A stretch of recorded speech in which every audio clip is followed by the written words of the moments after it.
नमस्कार, आप देख रहे हैं एनआरआई मैटर्स टीवी न्यूज और मैं हूं श्वेता। मध्य प्रदेश हाई कोर्ट ने एक अहम और साहसिक कदम उठाते हुए बीजेपी मंत्री विजय शाह के विवादित बयान पर स्वतः संज्ञान लेते हुए उनके खिलाफ एफआईआर दर्ज करने का आदेश दिया है। मंत्री विजय शाह ने भारतीय सेना की अधिकारी कर्नल सोफिया कुरैशी के खिलाफ अपमानजनक टिप्पणी करते हुए उन्हें आतंकियों की बहन कहकर संबोधित किया था। कोर्ट ने इस बयान को न केवल एक व्यक्तिगत हमले के रूप में देखा, बल्कि इसे पूरी भारतीय सेना का अपमान करार दिया। कोर्ट ने मंत्री के बयान को गटर की भाषा बताया और इसे देश की एकता और अखंडता के लिए खतरनाक बताया। जस्टिस अतुल श्रीधरन और जस्टिस अनुराधा शुक्ला की खंडपीठ ने यह टिप्पणी करते हुए कहा कि मंत्री के बयान से भारतीय न्याय संहिता 2023 की कई धाराओं का उल्लंघन होता है। विशेष रूप से धारा 152, 196, 1B और 197 जैसी धाराएं, जो देश की संप्रभुता, धार्मिक सौहार्द और सामाजिक समरसता को बनाए रखने से जुड़ी हैं, इस बयान में सीधे तौर पर लागू होती है।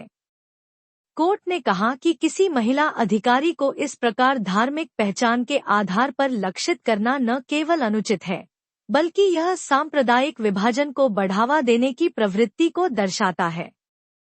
कोर्ट ने यह भी कहा कि कर्नल सोफिया कुरैशी जैसी अधिकारी, जो ऑपरेशन सिंदूर के दौरान देश का प्रतिनिधित्व कर रही थी और पाकिस्तान के खिलाफ की गई कार्रवाई की जानकारी दे रही थी, उनके खिलाफ ऐसी भाषा का प्रयोग भारत की सेना और उन मूल्यों पर हमला है, जो हमारी राष्ट्रीय पहचान की नींव हैं।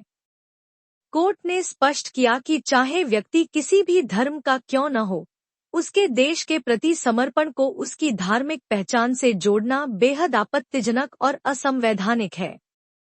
अंत में कोर्ट ने डीजीपी को आदेश दिया कि वह आज शाम तक मंत्री विजय शाह के खिलाफ एफआईआर दर्ज करें। साथ ही यह चेतावनी भी दी कि यदि आदेश का पालन नहीं हुआ, तो संबंधित अधिकारियों के खिलाफ अवमानना की कार्रवाई की जाएगी। कोर्ट ने यह भी कहा कि यदि जरूरत पड़ी तो वे बयान का वीडियो लिंक भी रिकॉर्ड में जोड़ेंगे, ताकि यह साबित किया जा सके कि मंत्री ने वास्तव में क्या कहा था। इस मामले की अगली सुनवाई अब कल होगी, लेकिन यह फैसला पहले ही एक सख्त संदेश दे चुका है कि भारत की सेना के अपमान को बर्दाश्त नहीं किया जाएगा।